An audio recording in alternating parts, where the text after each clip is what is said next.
y vamos a ver este mensaje acerca de el Evangelio verdadero para que podamos ubicarnos y poder entender también la forma en la que el Evangelio que se está predicando actualmente no es el Evangelio.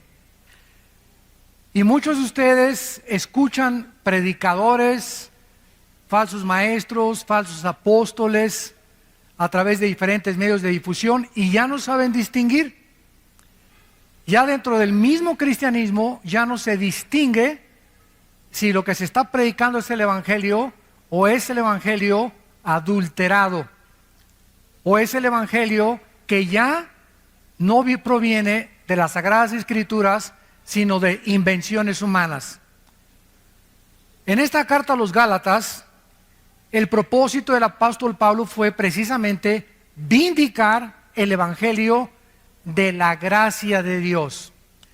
Si alguna persona en este momento preguntara cuál es la diferencia entre las religiones y el cristianismo, la diferencia es que las religiones predican un evangelio de obras o de esfuerzos humanos para la salvación.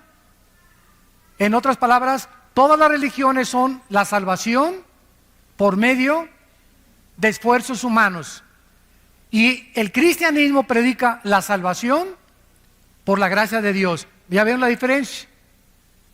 Todas las religiones necesitan predicar que se necesita hacer algo, portarse bien, hacer buenas obras, tener ritos, bautizarse, miércoles de ceniza, cumplir con esto, cumplir con aquello. Y cuando venimos al Evangelio de la gracia de Dios, inmediatamente existe un shock, porque estamos acostumbrados a, no, yo tengo que hacer algo para poder salvarme. No es tan fácil la salvación. Necesito hacer algo para poder ser aceptado por Dios. En el tiempo de Pablo, en la carta a los Gálatas, comenzaron a infiltrarse maestros judaizantes que comenzaron a enseñar dos herejías.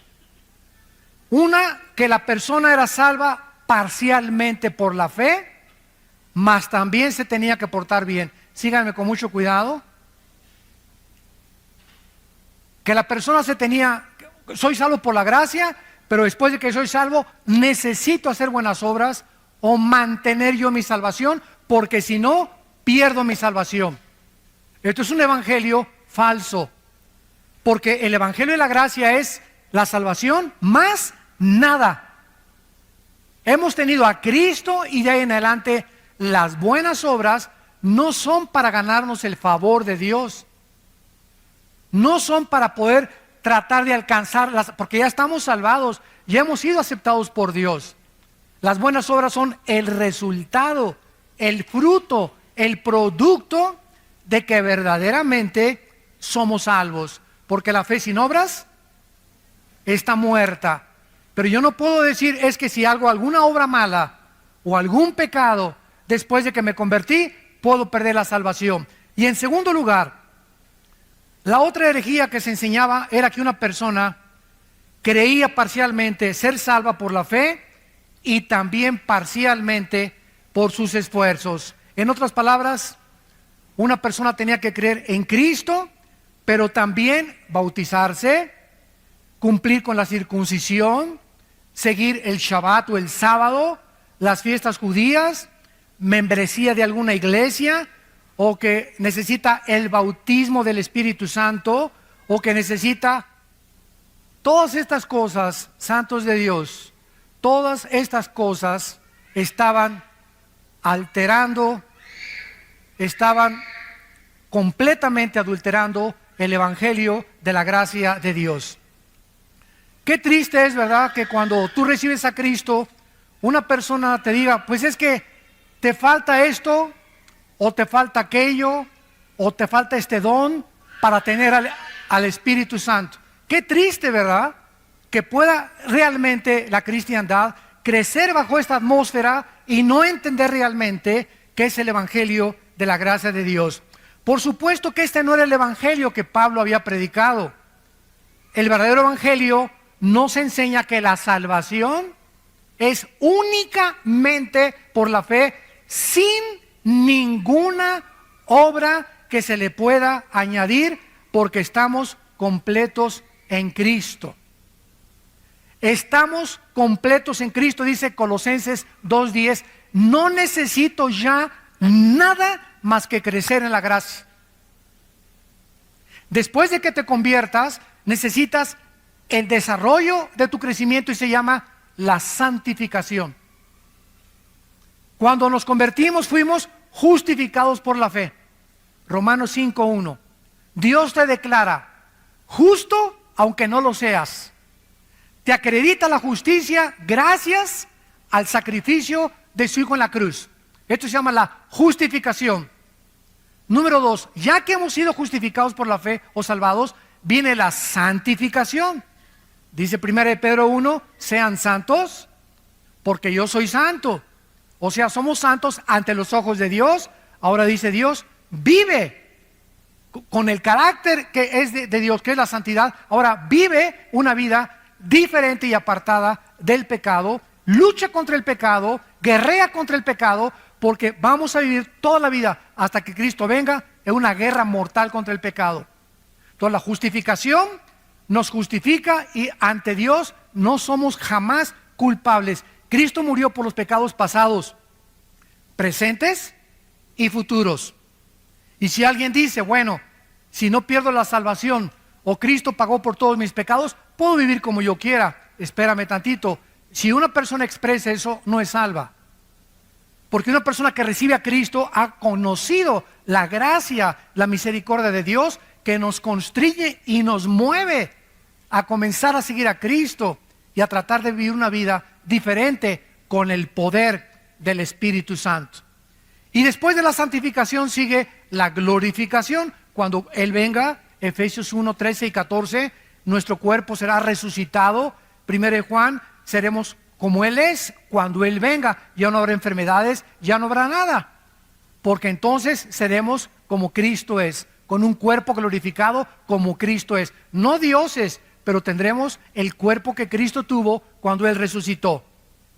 Dice Efesios 1:3 que toda bendición espiritual nos ha sido dada, está en pasado.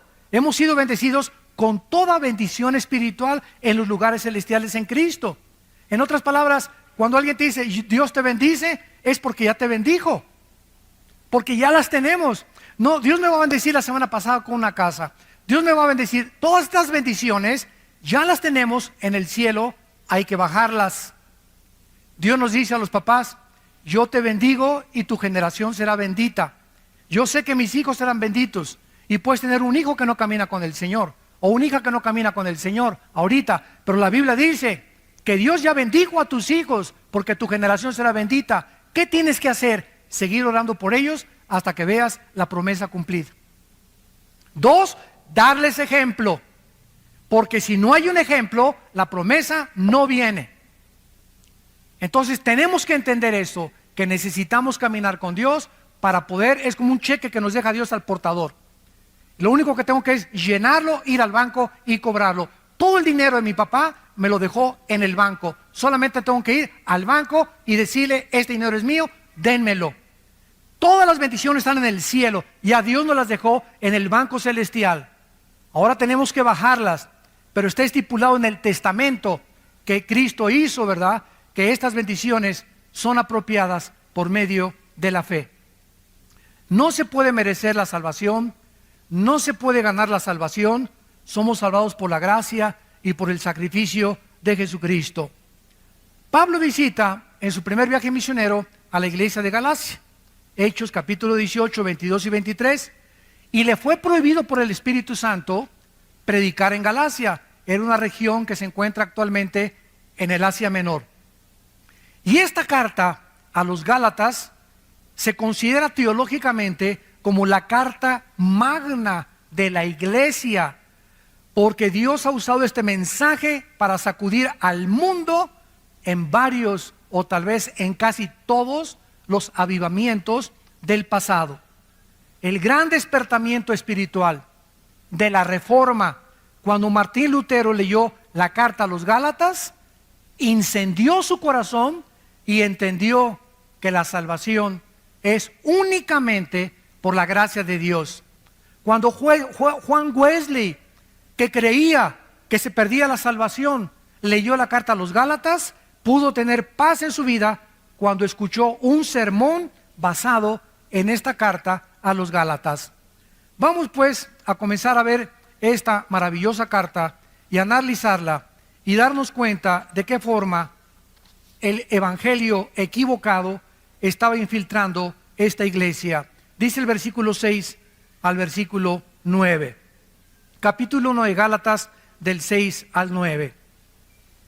Dice el apóstol Pablo: estoy maravillado, sorprendido, estaba asombrado Pablo, que tan pronto se hayan alejado santos de Dios. Qué fácil es alejarnos de la gracia de Dios por la influencia de falsos maestros, cuando no tenemos la responsabilidad de discipularnos y estudiar la Biblia entre semana. Se sorprende Pablo que esta iglesia que fundó, así en cuanto se fue Pablo, entraron los lobos rapaces judaizantes a la iglesia a comenzar a adulterar, a agregarle algo a la obra perfecta de Cristo en la cruz. Estoy maravillado de que tan pronto se hayan alejado del que los llamó por la gracia de Cristo, para seguir un evangelio diferente, o sea, de otra clase. Pablo dice: esto no es lo que yo les prediqué. Ustedes están siguiendo otro camino equivocado. Este no es el evangelio de la gracia de Cristo. No que haya otro, dice Pablo, porque es el evangelio de Cristo, el de la gracia, sino que hay algunos que los perturban y quieren pervertir el evangelio de Cristo. Pero si aún nosotros, Pablo se considera a sí mismo que si él mismo el año que entra regresara y les predicara otra cosa que los que le predicó el antepasado, que no lo creyeran. Ni yo mismo puedo cambiar el evangelio de Cristo. El evangelio que les prediqué es el único que puede permanecer.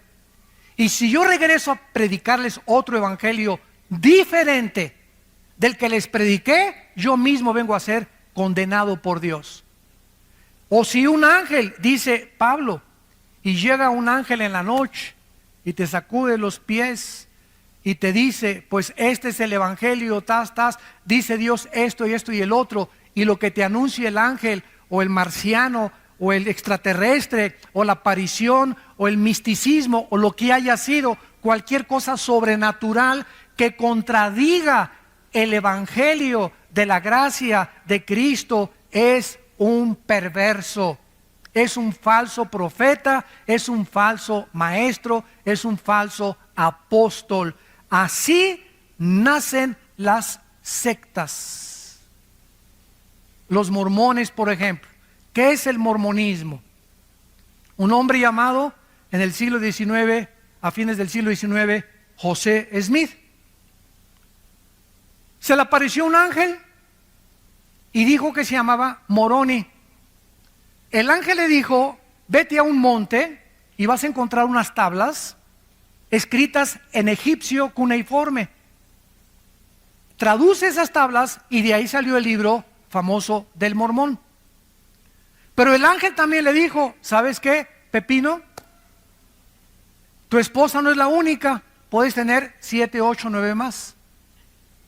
Bueno, imagínense ustedes, ¿verdad? Si yo llego mañana a la casa de ustedes y le digo a mi esposa: ¿qué crees? Se me apareció un ángel. Ah, sí, mi amor, ¿y qué te dijo? Que tú no eres la única. Ya no vuelvo a dormir en mi casa. Me dice mi esposa: qué bonito, ahora agarras tus maletas y ahí nos vemos. Pero sin embargo, ahí nació la poligamia también, y dentro del mormonismo existe también que todos somos dioses. No creen que Jesucristo es Dios, porque nació bajo una falsa aparición a un hombre. Hay otra secta, los Testigos de Jehová, fundada por un señor Russell. Otra que se llama, ¿verdad?, Elena de White, que fundó la iglesia sabática. Todas estas sectas han nacido de personas que han sido, escúchenme con mucho cuidado, han dicho que han sido iluminadas, que han tenido visiones, que han tenido esto, que han tenido aquello, pero lo que han visto y lo que han recibido no va de acuerdo a las Escrituras. Y el única brújula, la única filtro, el único parámetro que podemos tener es la Biblia para juzgar quién está bien y quién está mal. Ahora, por ejemplo, hay una enfermedad dentro del cuerpo de Cristo que se llama la apostolitis. Hay apóstoles ya por todos lados. ¿Cómo comenzó el apostolitis en el año 2001? Virgen del Socorro.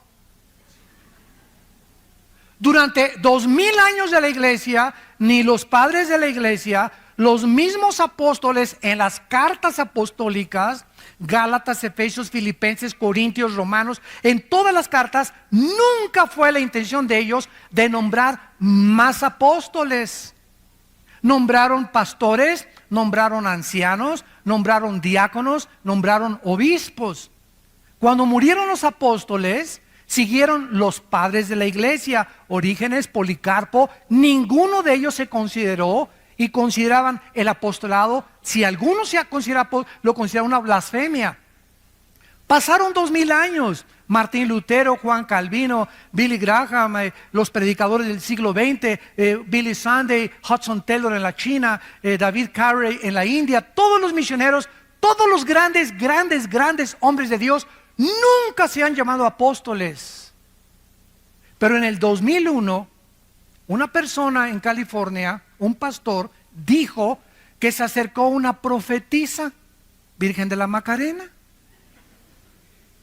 y le puso las manos y le dijo: tú eres el ungido para formar una coalición internacional de apóstoles. Se fundó un club de apóstoles con $250 de cuota al mes. Y del 2001 para acá, quién sabe, ya todos son apóstoles ahorita. Y todos son autonombrados. Y consideran los que son apóstoles que tienen más autoridad que los pastores. Hay iglesias donde dicen: si en esta iglesia no hay apóstol, no es una iglesia de Cristo. Ni en el libro del Mormón, por el amor, socorro, existe eso. Ni siquiera en las sectas, las únicas sectas que se han atribuido el apostolado ha sido Roma y una secta que se llama La Luz del Mundo en Guadalajara. Son los únicos que han clamado la sucesión apostólica de Pedro. En el cristianismo jamás se vio eso. Los únicos apóstoles fueron los de Jesucristo. Ahora, hay una cosa que se llama apóstol y otra cosa que se llama apostolado, que son dos palabras diferentes. Apóstol significa enviado a una comisión especial. Apostolado es o alguien que lleva una comisión de parte de una iglesia, pero no el título del apóstol. Entonces, un misionero del siglo XXI que va a la India o que va a China, o que los misioneros que tenemos nosotros sosteniendo por todos lados, están llevando un apostolado, una misión, pero ellos en sí mismos no se autonombran apóstoles, porque ese título le corresponde solo a los que están en Apocalipsis del capítulo 20, 21 y 22, y les corresponde a los apóstoles de Jesucristo, y sus nombres están en la Nueva Jerusalén. El otro día me encontré un apóstol y estaba así mirándome con los brazos así, y le presento el hermano al apóstol fulano de tal, y así me veía. ¿Y usted qué es? Le dije: yo soy un pobre siervo inútil, le dije. Es lo que soy, un siervo inútil. Usted no es apóstol. No, no soy apóstol. Soy un siervo de Dios, nada más. Inútiles. Y por su gracia somos salvos. Y le dije: ¿cómo se llama usted? Y me dice: Juan Camaney. Por decir algo. Por decir algo. Y le dije: oiga, espéreme tantito. Y me fui a Apocalipsis, a la Nueva Jerusalén. Le dije: oiga, ¿no está aquí su nombre? Aquí están los nombres de los apóstoles en los cimientos de la iglesia, y aquí no está usted. Póngale también primera de Juan Camaney 2:1 a la Biblia. Pero vuelvo a repetir, ya no se distingue. Ya los cristianos aceptan todo como si fuera verdad. Y ya es algo que ya cunde como una infección por todo el cuerpo de Cristo, y nadie protesta, nadie levanta la voz, nadie dice: la Biblia dice. Ya no se citan las escrituras. Entonces se acepta como un hecho y comienza el cuerpo de Cristo a ser infectado con títulos, y todo esto lo único que hacen es ensoberbecer a las personas. Yo he entrado a casa de muchos amigos míos del ministerio y en su escritorio ya ponen en su escritorio apóstol fulano de tal, y le hacen a la gente que les llame apóstoles. Bueno, vamos a ver la palabra de Dios. Cristo en Mateo capítulo 13, vamos a Mateo 13, profetizó que la iglesia de Jesucristo, a la cual pertenecemos, los que han sido nacidos de nuevo, los que han sido sellados, convertidos y bautizados con el Espíritu Santo en el momento de la conversión, por el amor de Dios. El bautismo del Espíritu Santo aparece en 1 Corintios 12, 13, en Romanos capítulo 6. Jamás en ninguna de las cartas apostólicas se le manda a nadie bautizarse con el Espíritu Santo. Eso no está ni en la Biblia de los mormones. El bautismo del Espíritu Santo es la operación a través de la cual el Espíritu Santo nos coloca, nos funde en el momento de Cristo, y cuando yo me convierto recibo todo el paquete: bautizado, sellado, nacido de nuevo, estoy completo en Cristo con todas las bendiciones espirituales. Ahora solamente me requiere crecer. No necesito nada más que crecer en Cristo. Nada más que crecer en Cristo. Ya la iglesia está dividida: los que tienen el bautismo del Espíritu Santo, los que no lo tienen. Los que no lo tienen están a la mitad. Los que lo tienen están completos. Y como no lo tienen, y como no muchos saben, y eso, ¿qué es eso con qué se come? Pasen aquí a recibir el bautismo del Espíritu Santo. Ahora se invita a la gente a que pasen a recibir el bautismo del Espíritu Santo. Y la gente no sabe ni lo que está haciendo, ni qué es el bautismo del Espíritu Santo. Se nos manda en Efesios ser llenos del Espíritu Santo, que es muy diferente. Pero imagínense cristianos incompletos. A ver, esta fila son los que ya nacieron de nuevo, ya fueron sellados con el Espíritu Santo, ya pertenecen al reino de Dios, pero no tienen el bautismo del Espíritu Santo. Y estos son los que tienen el Espíritu Santo porque hablan en lenguas, porque cayeron al suelo y se revolcaron como pepita en comal en el suelo cuando se cayeron. Entonces la iglesia ya está dividida: los que lo tienen, los que no lo tienen. Los que no lo tienen están incompletos, les falta algo. Espérame tantito, esto es una herejía. No nos falta nada. Estamos completos. Colosenses 2:10 en Cristo.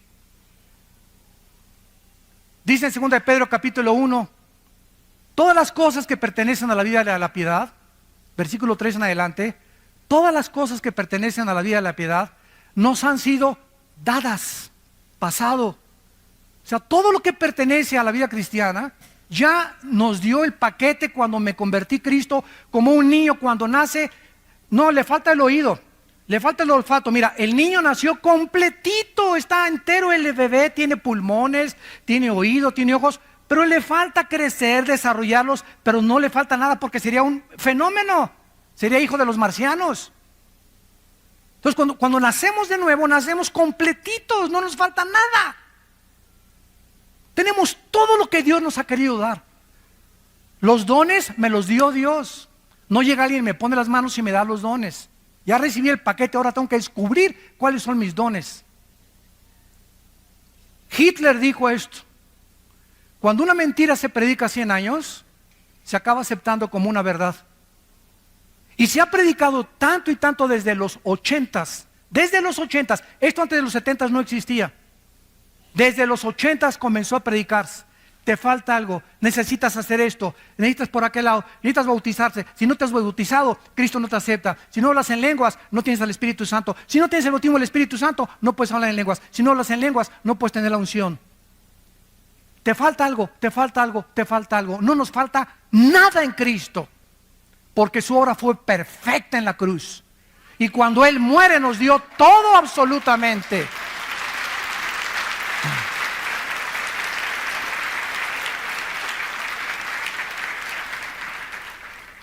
Cristo nos advierte en Mateo 13, versículo 24, le refirió otra parábola diciendo: el reino de los cielos es semejante a un hombre que salió y sembró buena semilla en su campo. Pero mientras dormían los hombres, vino su enemigo y sembró cizaña entre el trigo y se fue. Cuando salió la hierba y dio fruto, entonces apareció también la cizaña. Vinieron entonces los siervos del padre de familia y le dijeron: Señor, ¿no sembraste buena semilla en tu campo? ¿De dónde pues tienes cizaña? Él les dijo: un enemigo ha hecho esto. Escuchen, un enemigo ha hecho esto. Y los siervos le dijeron: ¿quieres pues que vayamos y la arranquemos? Él les dijo: no sea que arrancar la cizaña, arranquen también con ella el trigo. Dejen crecer juntamente lo uno y lo otro hasta cuando, hasta la siega, hasta que él regrese. Y al tiempo de la siega, yo diré a los segadores, o sea, en este caso serán los ángeles: recojan primero la cizaña, átenla en manojos para quemarla, pero recojan el trigo en mi granero. Y en el versículo 36 del mismo capítulo dice: despedida a la gente, entró Jesús en la casa y acercándose a él sus discípulos le dijeron: explícanos la parábola de la cizaña y del campo. O sea, ¿qué nos quieres decir con que el enemigo llegó y sembró la cizaña? ¿Qué es todo esto? Respondiendo él les dijo: el que siembra la buena cizaña es el Hijo del Hombre. El campo es el mundo. La buena cizaña son los hijos del reino. La cizaña, ¿quiénes son? Los hijos del malo. El enemigo que la sembró es el diablo. La siega es el fin del siglo y los segadores son los ángeles. Cristo nos advierte que cuando su iglesia fuera inaugurada, desde hace 2000 años hasta que Él regrese, todas las iglesias, todas, esta vida nueva para el mundo, nazarenos, presbiterianos, bautistas, amistad cristiana, llámale como tú lo quieras, cualquier iglesia evangélica, cristiana, bíblica, tiene dos tipos de membresía, o de colaboradores o de asistentes. Unos son nacidos de nuevo, y en todas las iglesias hay hijos de Satanás. Todas las iglesias, sin ninguna excepción, tenemos sembrada semilla del maligno. O sea, no el que está a tu derecha ni a tu izquierda y lo ves, aleluya, gloria a Dios, etcétera, etcétera. Realmente a lo mejor no es lo que él es. Y por eso hay tantos cristianos decepcionados. Ay, ¿se acuerda usted del hermano Pancho Camaney? Sí, me acuerdo. Pues iba a la iglesia y todo, y anda ahí de borracho. Pues no, que el cristianismo, ¿sabes una cosa? No, salieron de nosotros, pero no eran de nosotros, porque si hubieran sido de nosotros, hubieran permanecido con nosotros. Salieron para que se manifestara que no todos son de nosotros. 1 Juan capítulo 2. Segunda de Pedro capítulo 2, les ha pasado lo que al perro y lo que al puerco. El perro, cuando vomita, se come el vómito. Y al puerco sacas a Piggy y lo metes con champú y lo lavas y comienza y le echas Chanel. ¿Y qué hace el puerco? Se regresa al lodo. ¿Por qué el perro se come su vómito? ¿Por qué? Pues porque es perro. Por el amor de Dios, no es gato, ni tigre, ni jirafa. Es su naturaleza. ¿Por qué el puerquito, aunque lo laves y le eches Chanel, le gusta el lodo? Porque es la naturaleza de los puerquitos. ¿Qué está diciendo el apóstol Pedro? Que esas personas que regresan ahí, su naturaleza nunca fue cambiada. Por eso regresaron al lodo. Nunca fueron, no perdieron la salvación, nunca estuvieron con nosotros como Judas. Judas desayunó, comió, cenó, viajó con Cristo, y Judas nunca fue salvo. Lo dice Juan 13, Juan 17. Que era hijo del maligno, era el hijo de perdición, el hijo de pecado.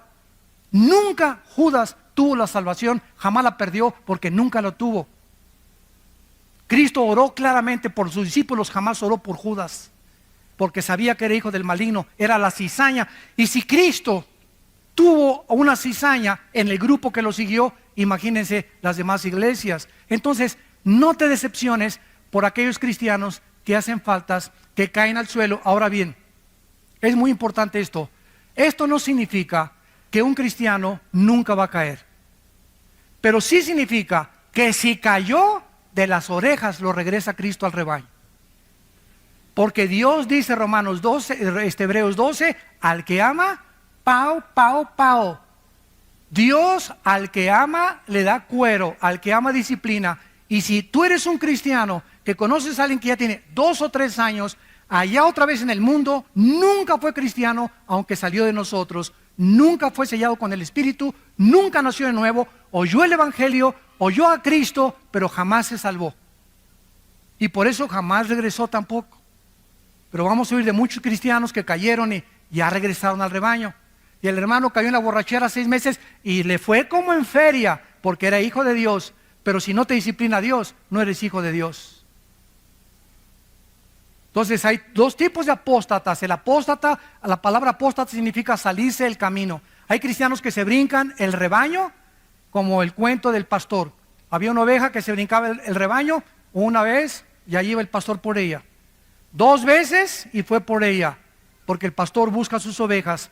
Y la tercera vez el pastor dijo: le voy a romper una pierna para que ya no se vuelva a brincar. Prefiero que ande coja dentro del rebaño a con las 4 patas y se la come el lobo.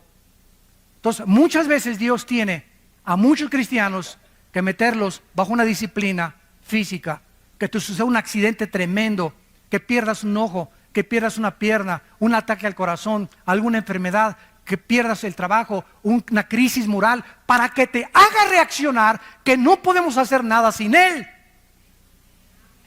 Somos tercos de corazón. Pero como somos hijos, Dios dice: nunca te dejaré ni te desampararé. Pero mientras no entiendas, te va a ir como en feria en tu vida.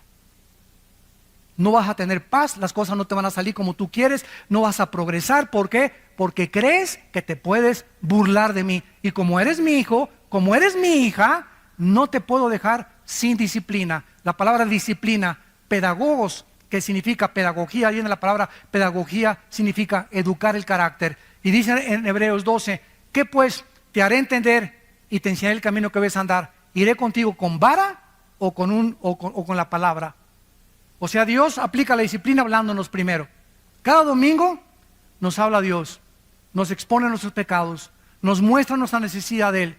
Pero si salimos a la calle y seguimos viviendo y somos sus hijos como nos da la gana, nos va a ir como en feria en la vida.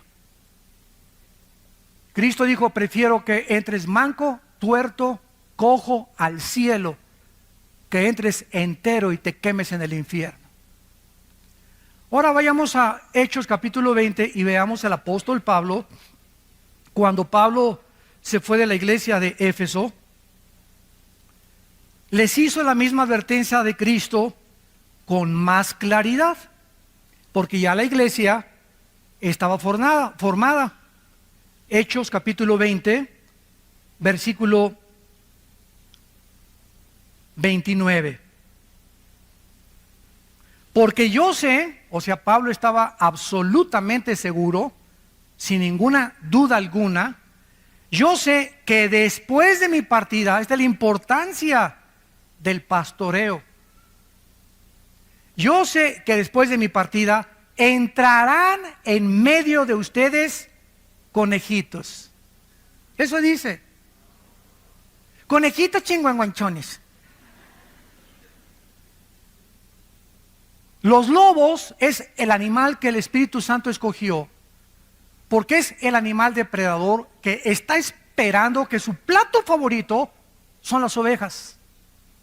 Entonces el Espíritu Santo usa el animal más sanguinario que hay contra las ovejas, y porque somos las ovejas nosotros, para que podamos entender que cuando salimos de la iglesia hay cantidad de lobos dentro y afuera que están esperando decirte cuando salgas: lo que dijo el predicador no es cierto, son mentiras, no te lo creas, está exagerando. Ay, ¿a poco no vas a tener relaciones sexuales con tu novio? Están exagerando en la iglesia. No seas tonta, te van a decir: la virgen dejada a los 30 años de edad, ya se te pasó el camión y ya no te has subido a ninguno. Va a haber cantidad de personas disfrazadas con ángeles de luz, que son lobos rapaces. Y dice Pablo: van a entrar al rebaño hombres, lobos rapaces, que no perdonarán el rebaño. Y de ustedes mismos, o sea, aquí están los enemigos. Los más grandes enemigos del cristianismo están mezclados con los verdaderos cristianos. Porque es la forma de hacer más daño al enemigo. Cuando el enemigo en la Segunda Guerra Mundial mandó personas a Rusia cuando los alemanes mandaron espías a Rusia, o cuando Estados Unidos mandó espías a Alemania. Iban disfrazados de alemanes, infiltrados en las filas de los nazis para que pudieran detectar lo que decían y transmitírselo a Estados Unidos. Los espías son las personas más preparadas de cualquier nación. Y así es exactamente en el mundo espiritual, es exactamente lo mismo. Van a entrar hombres perversos que hablen cosas perversas para arrastrar a los discípulos fuera del rebaño. Vamos a 1 de Pedro ahora, capítulo 2.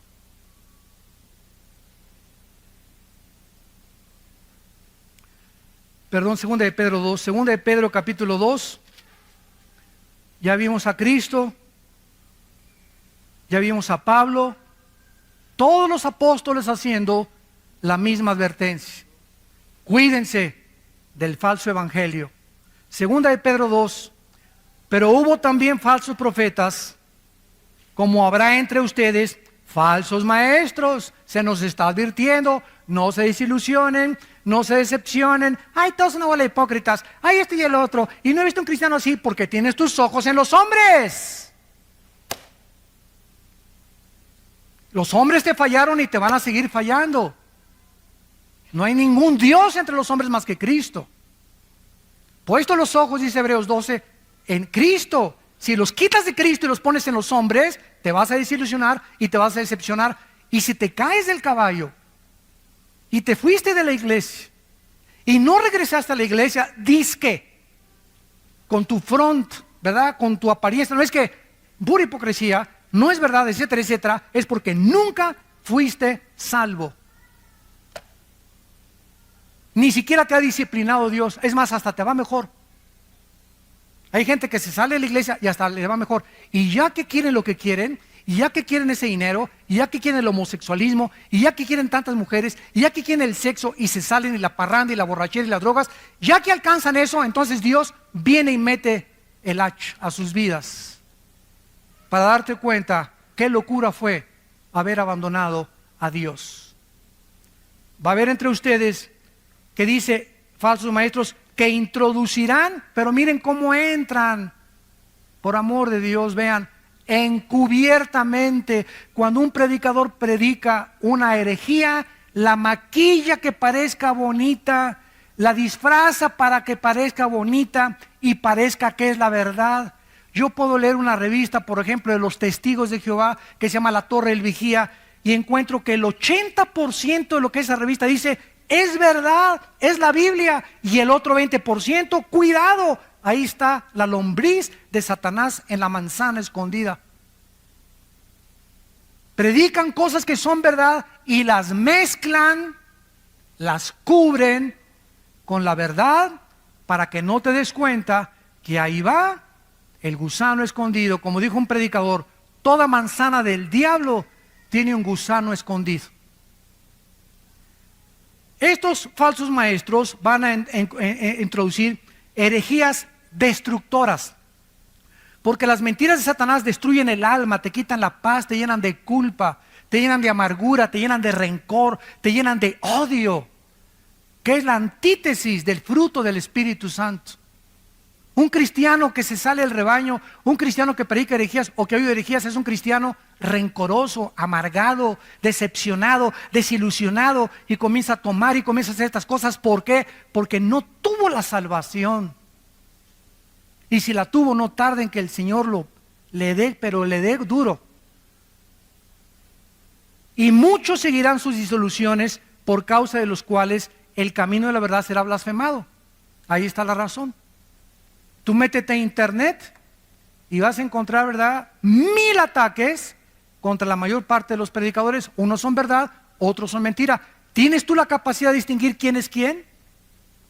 ¿Tienes tú la capacidad de juzgar que lo que se dice ese predicador es verdad?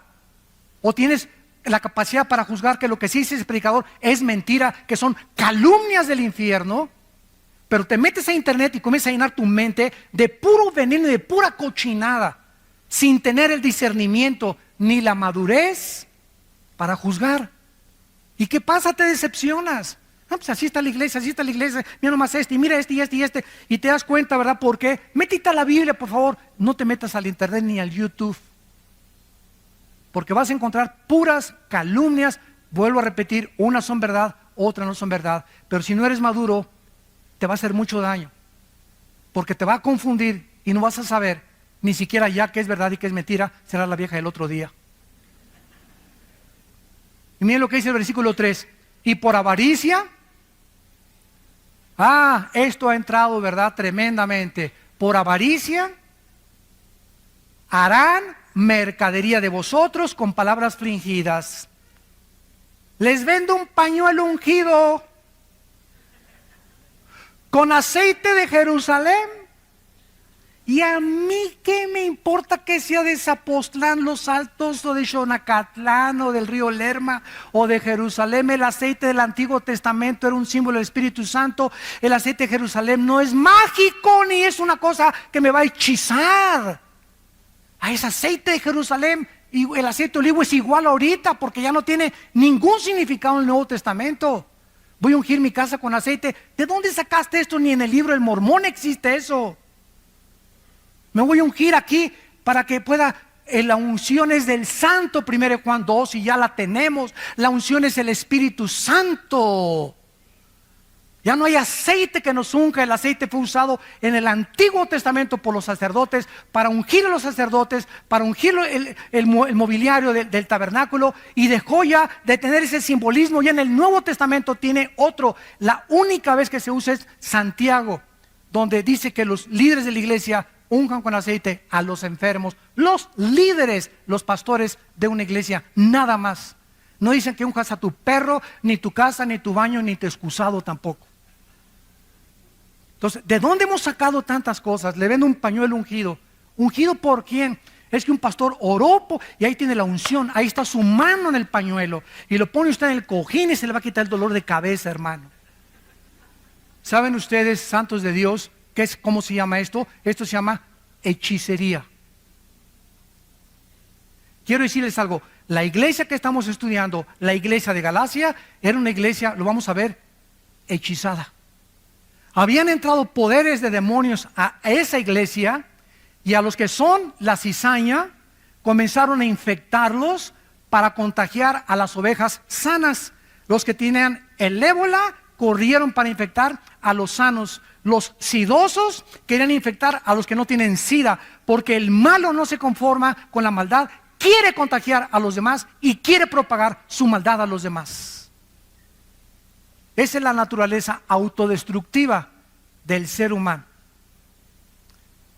Ahora, dice la Biblia claramente, ¿verdad?, que entonces hay una mezcla en la iglesia de cizaña con trigo. Pablo, Pedro, todos, y Pablo estaba maravillado. Regresamos a Gálatas capítulo 1, y se sorprendió Pablo de que rápidamente se habían alejado del evangelio de Cristo. Se estaban volviendo a otro evangelio diferente. Querían perturbar a los cristianos, quitarles la paz, agitarlos para corromper. La palabra pervertir significa corromper, echar a perder el evangelio de la gracia de Dios. ¿Y de qué manera Pablo condena a estos falsos maestros? Versículo 8 y 9. Mas si nosotros somos un ángel del cielo, les anuncia otro evangelio diferente del que les hemos anunciado esta mañana, tienes que haber aprendido, para yo sentirme satisfecho que te he comunicado la verdad, de saber que cuando tú recibes a Cristo, recibiste todo el paquete completo. Por gracia, no hay nada después de Cristo ni antes de Cristo que hayamos ganado o que no lo hayamos merecido. Todo es por la gracia de Dios. Cuando recibo a Cristo, nazco de nuevo, me convierto, mi naturaleza es cambiada, tengo la naturaleza antigua, la naturaleza divina ahora de Cristo dentro de mí. Ahora soy bautizado con el Espíritu Santo, 1 Corintios 12, 13, por el Espíritu fuimos todos bautizados, y a todos se nos dio el mismo Espíritu. Romanos capítulo 12, que no sabéis que los que han sido bautizados en Cristo han sido bautizados en su muerte. ¿A qué bautismo se refiere Romanos 6, del 1 al 4. ¿A qué bautismo? Le pregunto yo a los teólogos. No me salgan con qué es el bautismo en agua, porque si me dices que es el bautismo en agua, entonces el bautismo en agua salva, porque no fue lo que nos hizo renacer en Cristo, fue el bautismo del Espíritu Santo. Y Efesios lo confirma: una fe, un bautismo. Y no se refiere al bautismo en agua, porque hay muchos cristianos que van a morir sin haber sido bautizados, pasaron de panzazo y van a entrar al cielo. El bautismo solamente es una confirmación pública de algo que te sucedió internamente. Pero la Biblia habla de una sola fe, un solo bautismo. Y ese único bautismo es el bautismo cuando el Espíritu nos colocó, nos fundió, nos amalgamó, nos hizo uno con el cuerpo de Cristo. Entonces tú entiendes eso. Cualquiera que llegue y te diga, necesita hablar en lenguas, necesita el bautismo del Espíritu Santo, necesitas guardar el sábado, necesitas guardar las fiestas judías, necesitas disfrazarte de judío, necesitas aprender hebreo. Cualquier persona que llegue con estas guacas, tú puedes claramente decirle: ¿sabes una cosa? Necesito crecer nada más en Cristo. Todas las demás cosas me han sido dadas por su divino poder, mediante el conocimiento de aquel que nos llamó, de su gracia y de su suficiencia.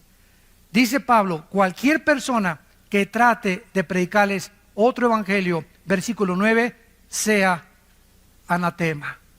Esta es una de las condenaciones más grandes que existen en la Biblia. Es una de las más solemnes advertencias en todo el Nuevo Testamento. ¿A quién se le da esta maldición? A los falsos maestros. ¿Por qué? Porque están engañando a millones de personas, conduciendo a miles de personas al infierno, sacándolas del camino verdadero de Cristo.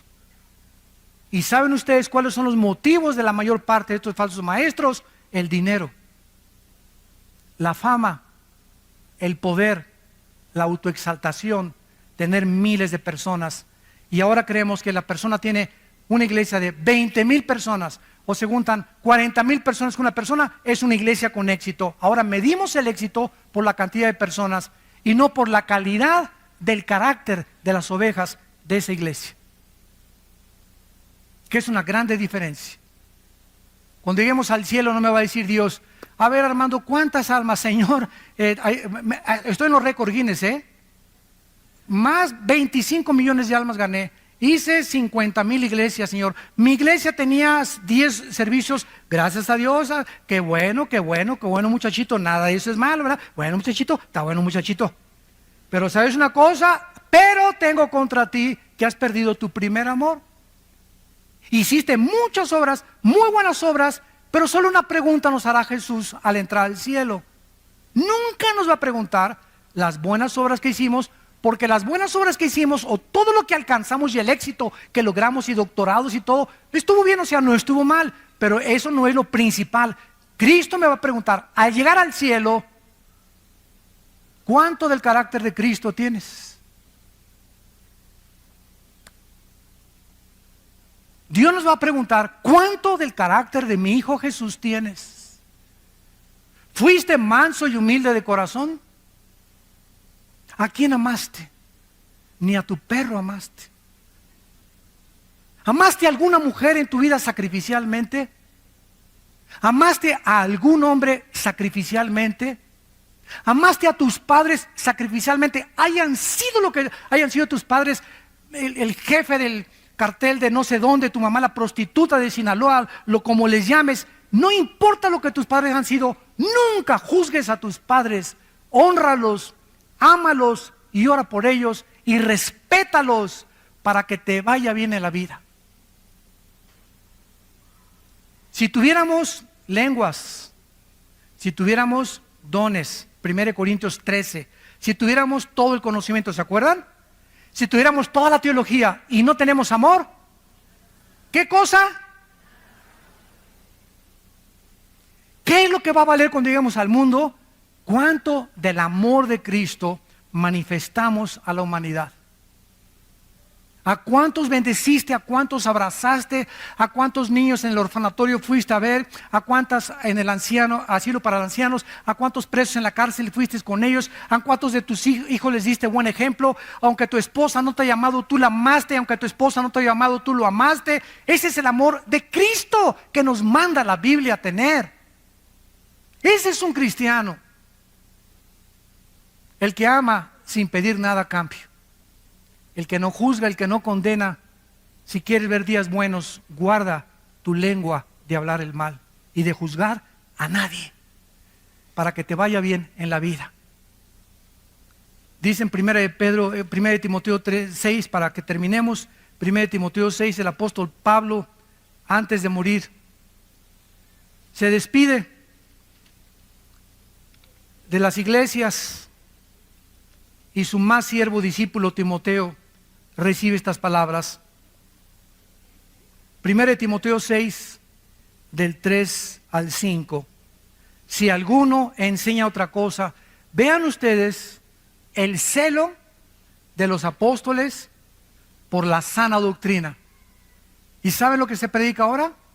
No hablemos de doctrinas porque nos vamos a dividir, cuando es el núcleo del Nuevo Testamento.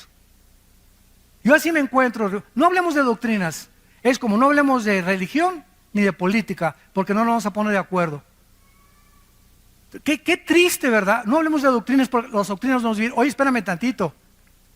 Mira, podemos ser hermanos si tú hablas en lenguas y yo no hablo en lenguas, pero no me forces que necesito hablar en lenguas para poner el motivo del Espíritu Santo. Tú puedes creer que se pierde la salvación, yo no creo que se pierda la salvación, ¿verdad? Pero tenemos el amor principalmente entre nosotros, y estas pequeñas diferencias que no son esenciales para la salvación, como la salvación por la gracia. Pero si tú me dices que si no hablas en lengua no tienes el Espíritu Santo, te condeno y te tacho de hereje.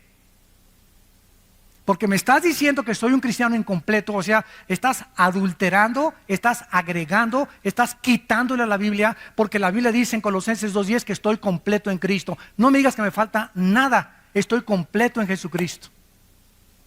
Y no tiene que haber ninguna manifestación, ni comenzarme a hacerme así, para saber que tengo el Espíritu Santo, o que alguien pase y me tumbe al suelo y me descalabre. Para demostrar que el Espíritu me ha tocado. Imagínense nada más las barbaridades. Yo les digo con todo mi corazón que si en 15 años Cristo no viene, vamos a tener un papa ya también nosotros. Ya de apóstoles van a brincar a querubines.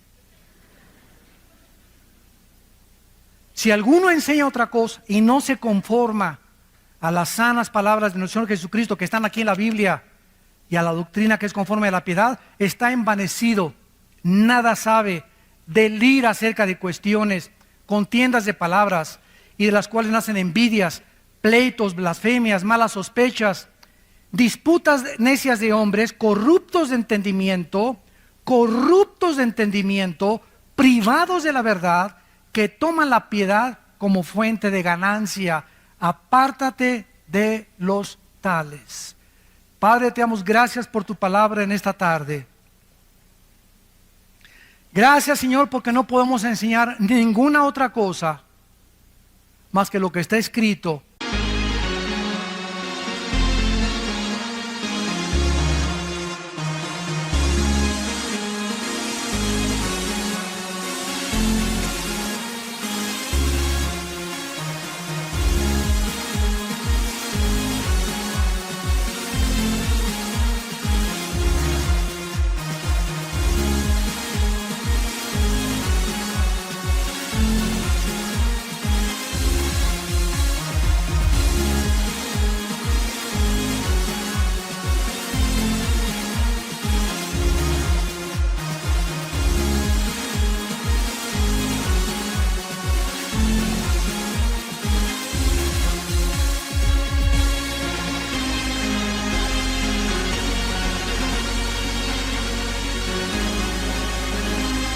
En tu palabra. Te damos gracias porque en el momento en que pusimos nuestra fe en la obra perfecta, eterna, incomparable de Cristo en la cruz, tú nos has recibido mediante la fe para ser adoptados como tus hijos y como tus hijas y como tales, todo lo que está en tu palacio nos pertenece. Pero no nos los puedes dar, porque a un niño no se le puede dar una motocicleta hasta que crezca, ni un carro. Entonces, mientras vamos creciendo espiritualmente, en obediencia a tu palabra, nos irás bendiciendo poco a poco, a poco a poco, porque la bendición viene acompañada de la obediencia a los mandamientos de Dios. Gracias porque estamos completos en Cristo y no nos falta nada, nada más que crecer en la gracia y el conocimiento de Cristo. Gracias, Señor, porque hemos sido ya bendecidos con toda bendición espiritual. Gracias porque por la gracia, por ese favor inmerecido, podemos ir al cielo sin ninguna obra que le podamos agregar, porque llegaremos y nos quitaremos las coronas. Ni siquiera nos sentiremos merecedores de las coronas que nos vas a dar, porque todo ha sido por tu gracia y tu misericordia.